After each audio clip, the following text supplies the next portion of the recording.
Hello, everybody. Hey, welcome to Spaa's Author Academy podcast. Welcome to our first show. We are so excited. I am your host for today, Tammy Dozier, and I am very excited to introduce you and to interview the founder and CEO of Spaa, Dr. Michael V. Wilkins Sr. How are you doing today, sir? I'm holding on. How are you, ma'am? I am doing great, great, great. I'm Good. very excited about this first episode. Yay for Spaa. We're heading in Yeah, it's new it's a direction. long time coming, but you made it happen. So thank you very thank, much. thank you. So this is what I want to do. I want people to get to know you. Who is Dr. Michael V. Wilkins Sr.? Well, I'll be happy to tell you, but then I have to kill you. No, uh, I was told that I'm a city boy with country ways. so I think I got the best of both worlds. I grew up on the south side of Chicago. Had 9 siblings, single parent home, all the things setting you up for places that you really didn't want to be. But the truth is that as a result of having a strong Black woman to raise me, that prevented us from getting into a lot of stuff that we probably could have gotten in. I grew up in the Boy Scouts. Although that wasn't the case for all of my brothers, everyone kind of did their own thing. But I think for some particular reason, whenever I did something, I always got in trouble. I always got caught. I'm like, why only me? Everybody else gets away with it and they're doing stuff out in the open. And anything I did, I got caught. So that told me I was a little different. So I had to be learn early on about being accountable for stuff. But anyway, my passion just grew from that, helping people from the military. I left college and went to military, and then throughout the military, I got all of my degrees, which I thought was a pretty good move since the government paid for most of it. Right. And then, of course, my passion for speaking was developed. I used to do things with Les Brown, Zig Ziglar. We were part of the same organization. And so I found out that there was a lot more things to be done. And you would think that in this day and age, right now, that we're still dealing with issues of racism and things like that Definitely. stemming from years and years ago. So I found that that existed not only in various workplaces and the schools and so many other places, it also existed and still does to some extent in the speaking industry, the writing industry and stuff like that, anything to do with film or stage productions and stuff like that. So I decided that I could either sit around and complain about this or I could do something about it. And that's what I chose to do, which is how Spaa, the Speakers, Publishers, and Authors Association, was born, as well as Spaa Theater and Performing Arts Center. And now our new hub, we call it SMART, SMRT, which stands for Spaa Mississippi Redemption Theater. So it's a lot of stuff that we've been doing for a long time, and we are not done yet. That is beautiful, beautiful. So when you came up with what you wanted Spaa to be, because right now it's like it's growing at a fast pace, more than ever. Is this what you dreamed of, or you have much, much, much more? Yeah, it ain't even close to my dream yet. I think we've been blessed tremendously, so I don't take those things for granted. Having wonderful and tremendous people around me, like yourself, that certainly helps and makes it a little bit easier. But Spaa actually came to fruition in 2007. Spaa actually stemmed from our first organization, which we call NASA, which was the National African American Speakers Association.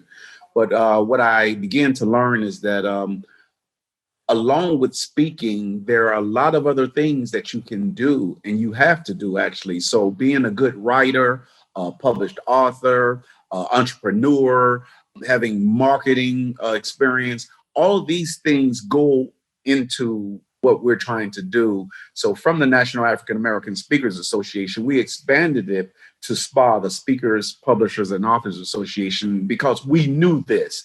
Back in the day when we were doing it, we were after your speech, we call it backroom sales. We used to have our little cassettes or VHS tapes and things like that to sell along with. And then we found out if you had a book, you also went to another level. So all of these things help us to understand that if you work together in all of these particular enterprises, that you could do so much more than just being a speaker. Because if you're a speaker, once you're done, pretty much the retention is lost day by day. But if you have a book to go along with that, a DVD and things like that, it helps to continue to allow your message to resonate long after you're gone and done. So that's kind of where we are and what we're doing.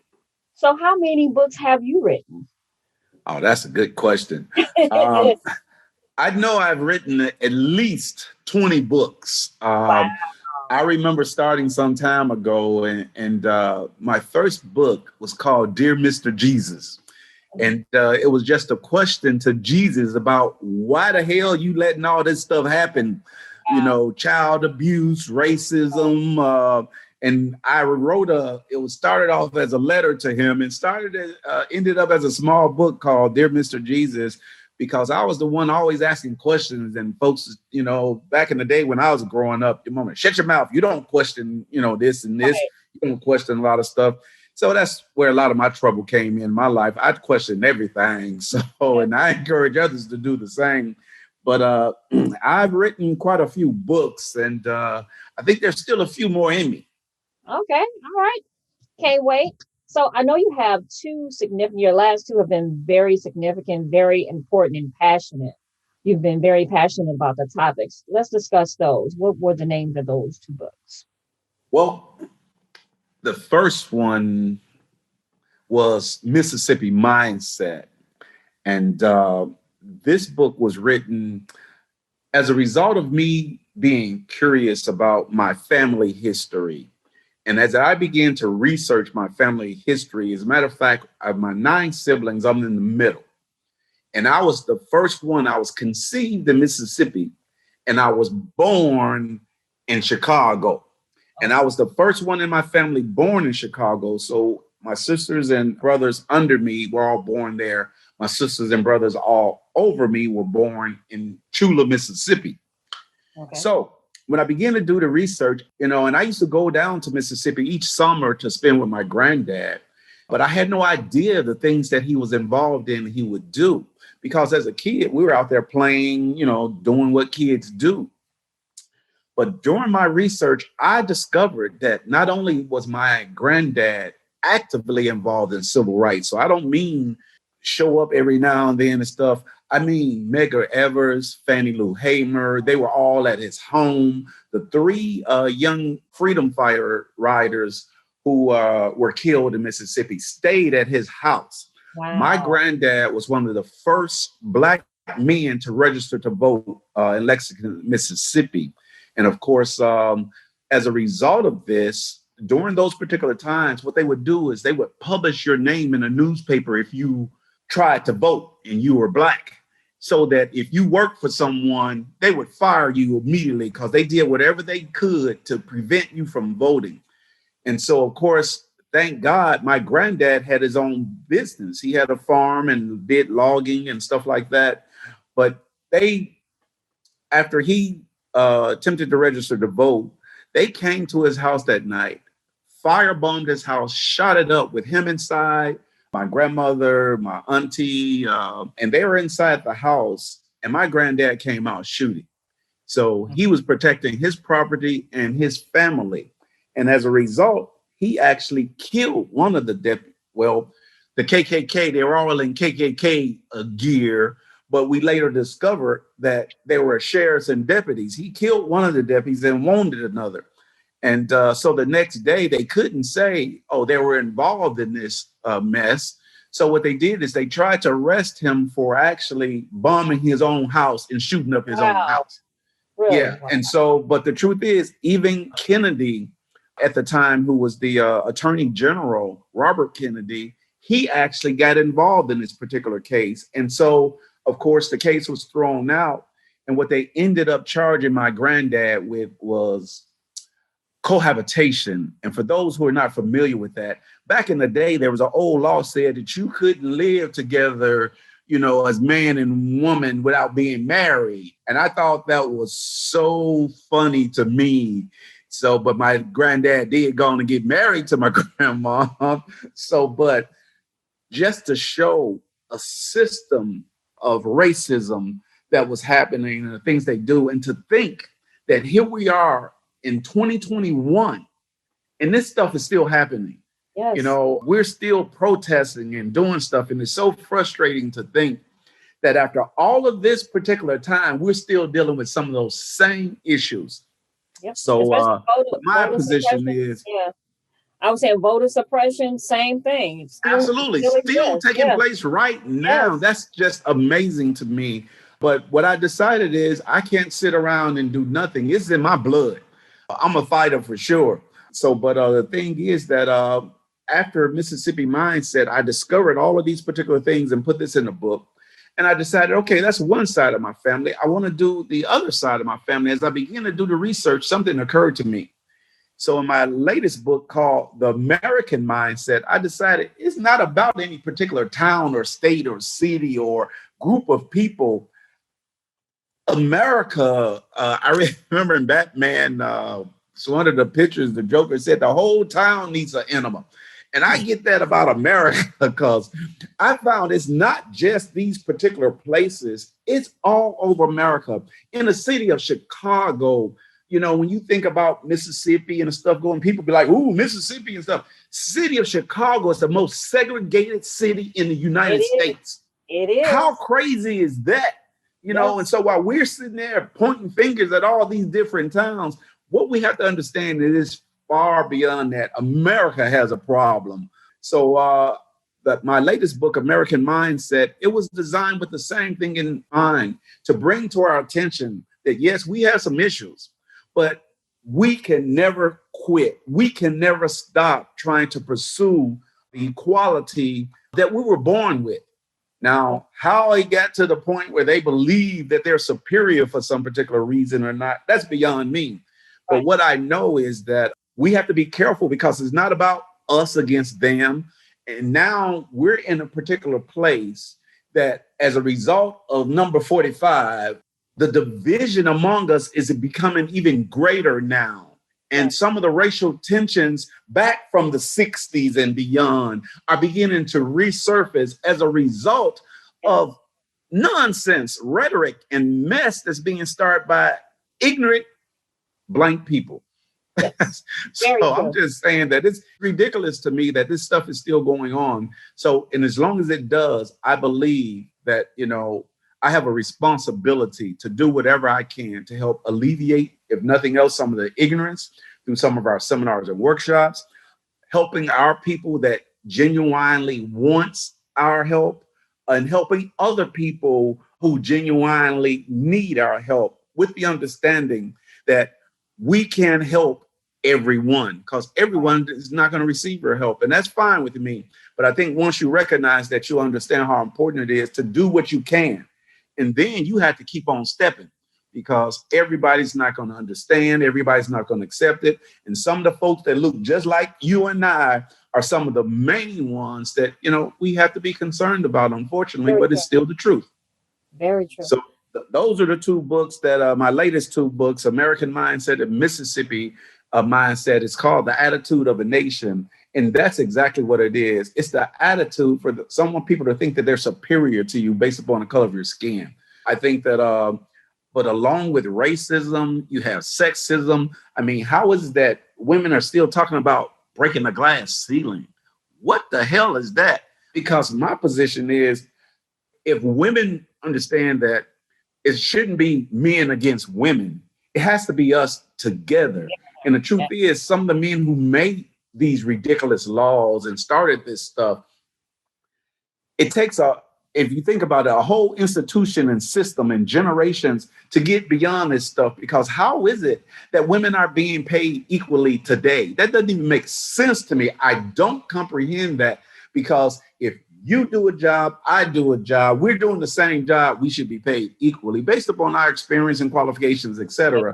But the truth is, it's absolutely ridiculous to think that that's another ism that we're dealing with. So between sexism and racism, you still have the stereotypes like that. And you have classism, which people don't talk about a lot. But the truth is, they talk about the home of the brave and a land of the free. And the truth is, just like they did when slavery was supposed to have been ended. And for those of you who don't know, it ain't quite ended yet. There's an article called the 13th Amendment that says that they can still keep you in slavery if you commit a crime. But that was some whole other stuff that goes in. And of course, a lot of that information is in the book, because how is it that you could, by design, create an institution that's designed to keep other people down, be it women, be it blacks, be it those who are handicapped in certain ways, or those who are poor? And this is the thing about classism, and it exists every single place. People say all the stuff that they want, but I promise you, you can do more with money than you can without. See, so at the end of the day, they know this. And so you can get together with a lot of like-minded and right-minded people. But if you don't have the resources to report your efforts, they're going to be in vain. And that's very, very frustrating. And so as a result, when they look at things that they talk about, criminalized African Americans primarily, it was because as soon as so-called slavery is supposed to be ended, they said, okay, y'all bees free. Y'all go ahead now. But you ain't got no money. You ain't got no place to live. You ain't got no clothes. You ain't got nothing. And by the way, if I catch you hanging around because you ain't got nothing, we're going to lock you up. And we lock you up, we can put you back in slavery, because that's a system that it was built on. Okay, I'm done. It's ridiculous and it's frustrating. And we are still dealing with this now. That's just crazy to me. So like Marvin Gaye said, it just makes you want to holler. I know that's right. Or worse. Thank you for that. So this is my question to you. So, we have our monthly Spaa meetings. And oftentimes we get people that come in and they say, well, I have been working on this book for 10 to 20 years and I'm still not done. What do you have to say to those people that say they've been working on books 10 to 20 years? And does it take 10 to 20 years to write a book? Well, I say they're retarded. And no, I'm serious. Look, let me just say this, because Tammy knows, but most people don't know. I'm not politically correct. I have no aspiration of being politically correct. So I say things, but I want you to know that many times they're in jest. I'm not making any demeaning remarks or comments about anyone, but those are just how I express the ridiculousness of such a situation. A book to write 10, 20 years.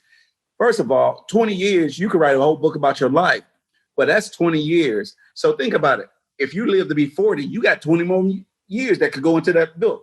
So that's ridiculous to think that it would take 10, 20 years to write a book. What people mean is, when they say stuff like that, what they mean is, I've been busy doing other stuff, that this has not been my priority, that I don't know what to do. I don't know how to do it. That's what that means. If it takes you 20 years to write a book, I can't comprehend that. I don't think it took the Bible 20 years. But the truth is, what you have to keep in mind is that the short answer is no, it doesn't take 10 years, 20 years, 5 years. It doesn't even take a year to write a book. If this is something that you truly want to do, if it's something that you truly prioritize in your life, and I say that that's important, and people should stop what they're doing to do this, because it's so important, because one of which is you don't know how long you got. See, so there are a lot of people who was talking about writing a book, but they're dead now. So somebody else had to write it. And that's another thing I caution people about. Why are you going to let somebody else write your book for you? Because they might get it wrong. I don't want y'all telling my life story and stuff. So I have to tell it myself, because y'all might get it wrong.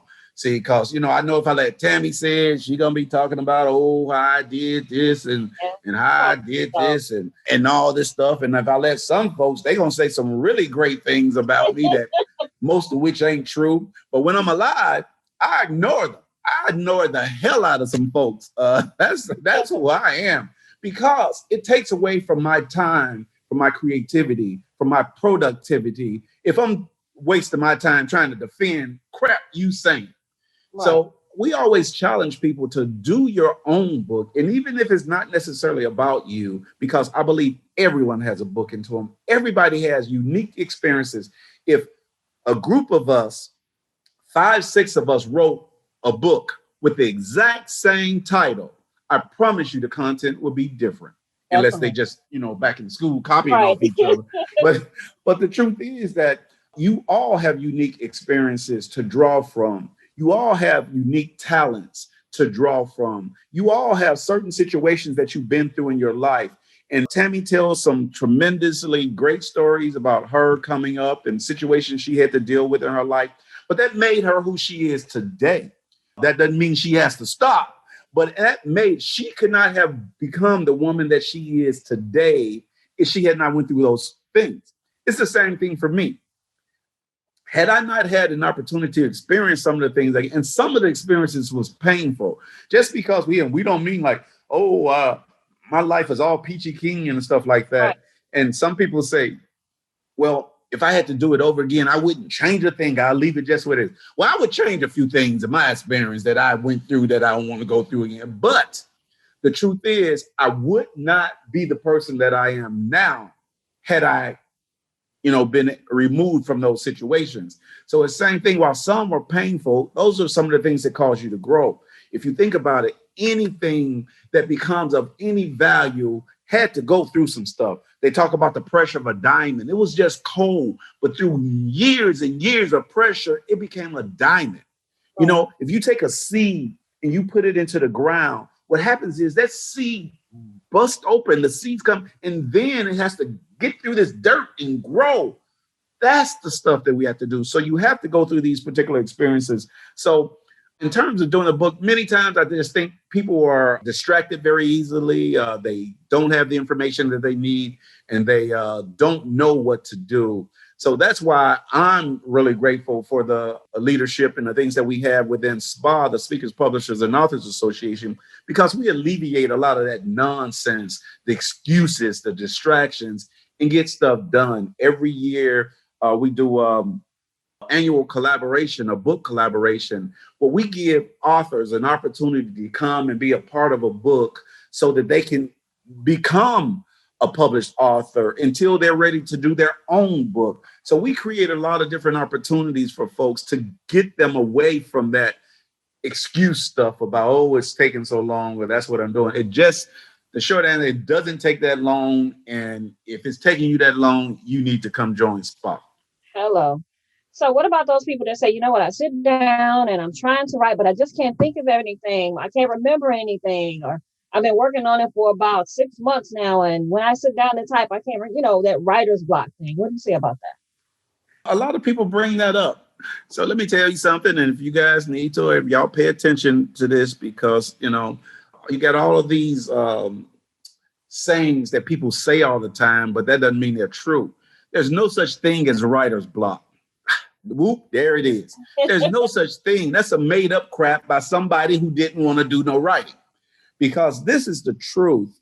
And if anyone who writes, they can attest to this. If you are writing, you just need to write. Some people worry about the structure, how to put stuff together, Right. and all of this stuff. And that takes away and discourages them, because they're like, oh, I'm not going to be able to do this. I don't have nobody to help me. And so they make excuses and they talk themselves out of it. Do you know how many times people have come up with tremendously good ideas and say, oh, yeah, I'm going to do that at night. And then they wake up in the morning, who I think I am? I can't do that. I ain't got no money. I'm too black. I'm too short. I'm too this and too that, and talk themselves out of stuff. And that's what happens as it pertains to this so-called writer's block.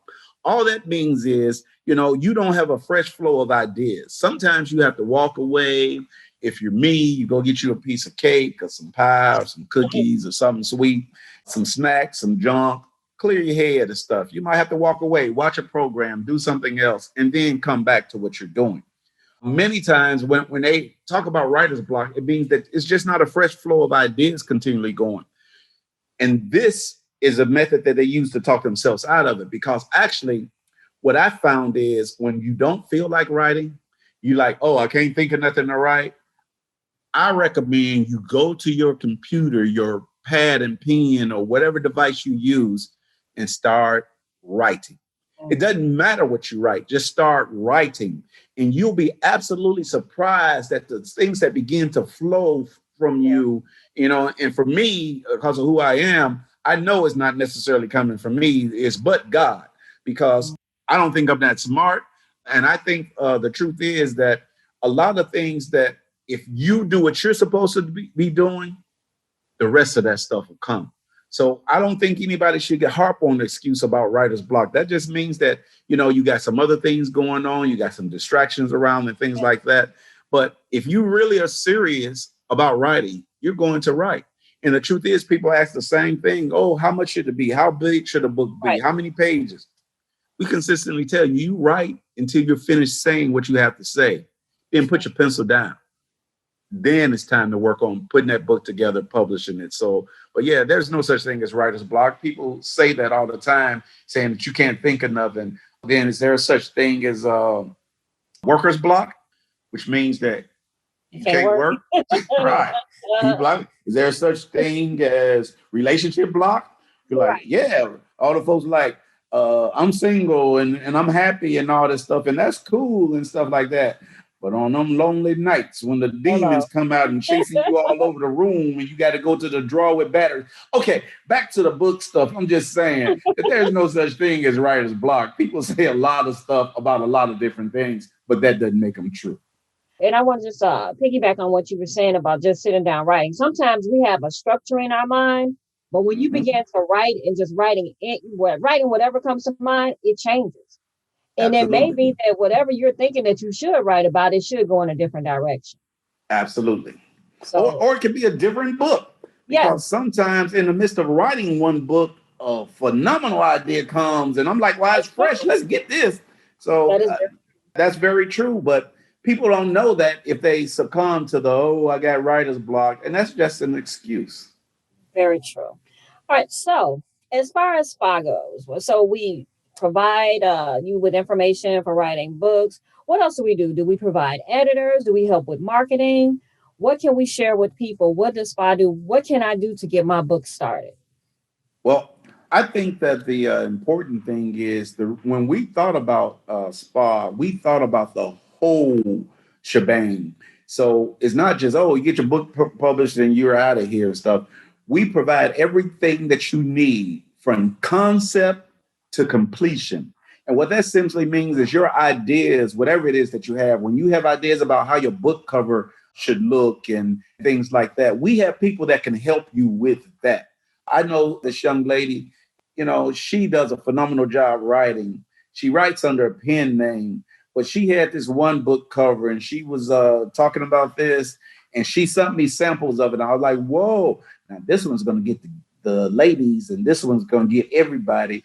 And she has some very creative stuff that she comes up with until she got it right or the way that she wanted it. And we do the same thing. So same thing as far as for editing your book. A lot of people don't write very well. That's just the truth. And I know some people who have been writing for some time and you still have to check some of their stuff. And that's okay. The problem is you're embarrassed or don't want anybody to see the fact that, you don't know nothing about adjectives, nouns, and verbs and stuff like that. And that's fine. I only heard about them when I showed up in the wrong class one day. So, but the truth is, what you got to understand is your job is to write. We have people that can help you through the editing process and getting it structurally sound and things like that. So we have packages at Spaa where you're able to obtain your ISBN number, which is required for any books, especially if you want to put out on the market. We make sure your book is properly copyrighted so that nobody else could steal your work. We make sure that you have the barcodes and stuff that are required so you can sell your book internationally anywhere in the world. So I think that there's not a thing that you could think of that we won't help you with. However, there is one thing that I know for a fact that Spaa does that no other publication company does in the country. And that is what we call our 50% loan program. And what that simply means is that to help you get started with your book, we will pay 50% of your book to cover your costs for you. And then what happens is we loan that amount to you so you can get your book done, get your book to you, and you have 30 days after you received your books. So to pay your 50% loan for that particular book. Ain't no credit checks, ain't nobody gonna be hounding you about stuff. But our position is this, you know, and I mentioned earlier about the classism.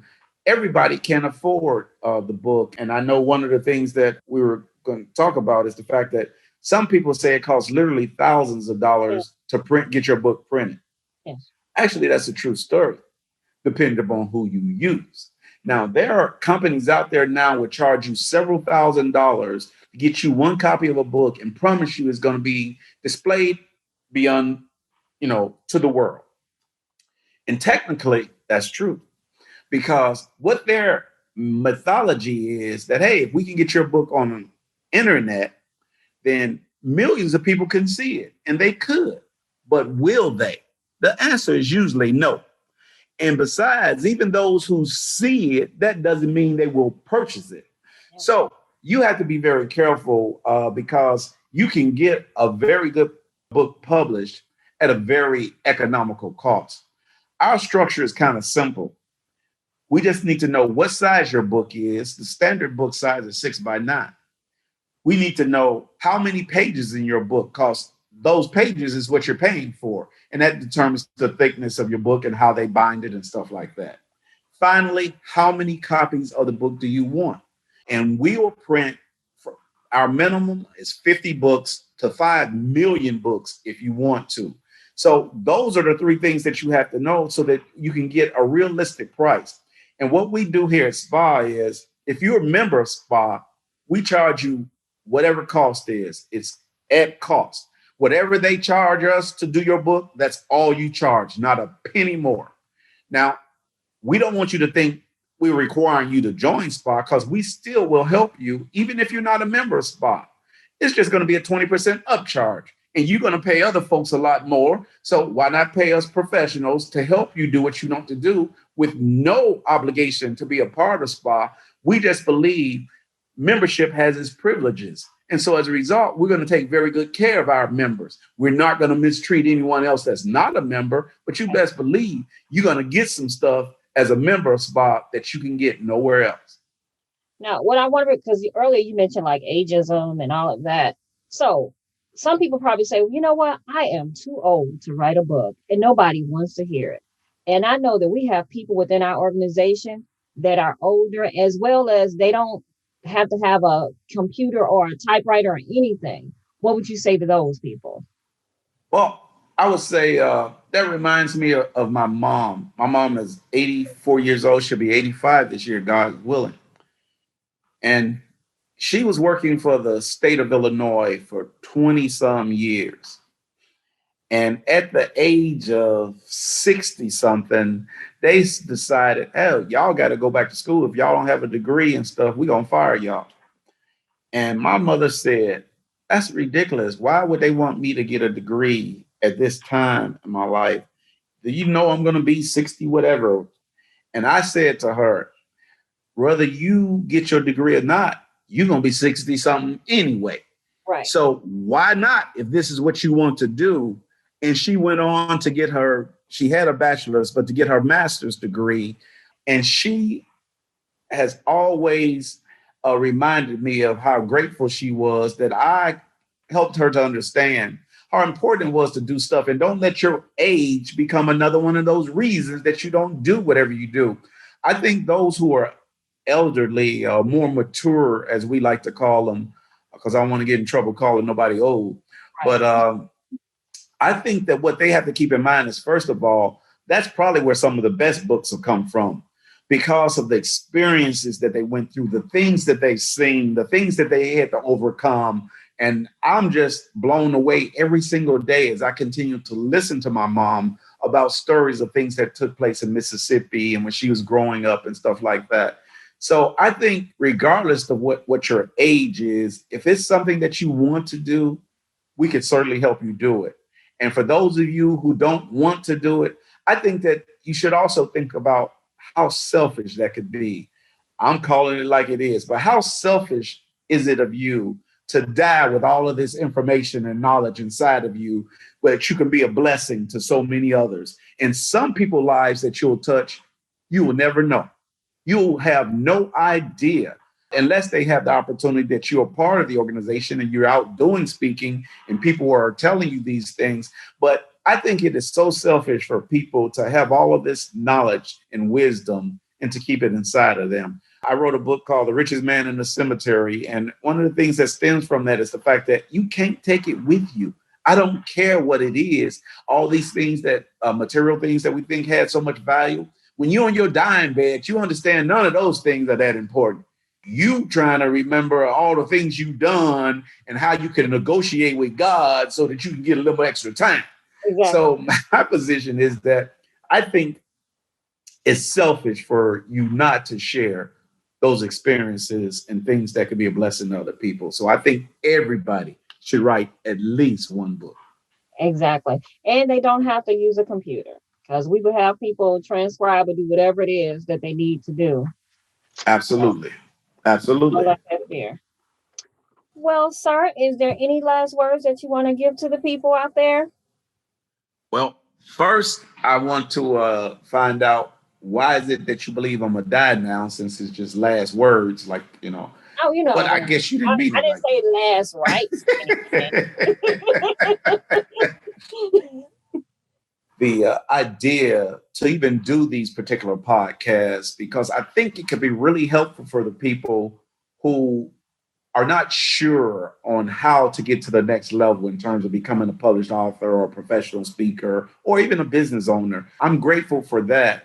But what I'd like to challenge all of you out there that are listening or watching, for you to understand how important it is, not only for you to do some things that you've been put on this earth to do, but to encourage those around you. And this is what we have to be careful of. We just challenge you, invite them to a Spaa meeting. We're doing a lot of stuff virtually now as we're beginning to open back up. Perhaps we'll be doing more stuff live, but challenge you to invite other folks to see for themselves what Spaa can do for them. I mean, at the end of the day, that's kind of the bottom line. You want to know, what can you do for me? So, and I understand that. And the truth is that everybody has different things. When I wrote a book some time ago called No Secrets to Success, one of the things that I brought to the attention of everyone was success means different things to different people. So while some people think it might be having a lot of money in a bank account or under their mattress, some people might think it's running a successful business. Some people might think it's just having a great relationship with your spouse or significant other. There's some people just think that if they got a house full of cats, they are living the life. So I share this because you have to determine what success means to you. You have to be the one to determine, not your mom and them, not your auntie and them, not your brother and them, none of them. But you have to determine, because otherwise you're never going to be happy. You have to find out what makes you happy and pursue that. And so with this in mind, encourage other people to do the same thing. Don't try to convince people to do what you do. Don't try to convince people to be like you are. Allow people an opportunity to be who they are, to become who God has placed them on this earth to be. Something that there is built inside of them from birth. Now, unfortunately, a lot of people don't make it to the realization of their true purpose in life. And that's a sad, sad situation. Our job here at Spaa, the Speakers, Publishers, and Authors Associations, is to ensure that we do everything that we can to assist you in becoming the person that you were placed on this earth to be. That's who we are. That's what we do. And so we invite you all to join us. Our website, www.spaausa.org and www.spaatheater.org. You can always call us at 708-748-9470. And all we want to do is give you an opportunity to stop talking about the things you're going to do one day and do them today. All right, sir. Well, thank you so much. I am so grateful to be interviewing you for our first podcast. So I want to thank everybody for listening to the Spaa Authors Academy podcast. You will be able to listen to us every third Saturday of the month. Okay, thank you guys. Have a good one.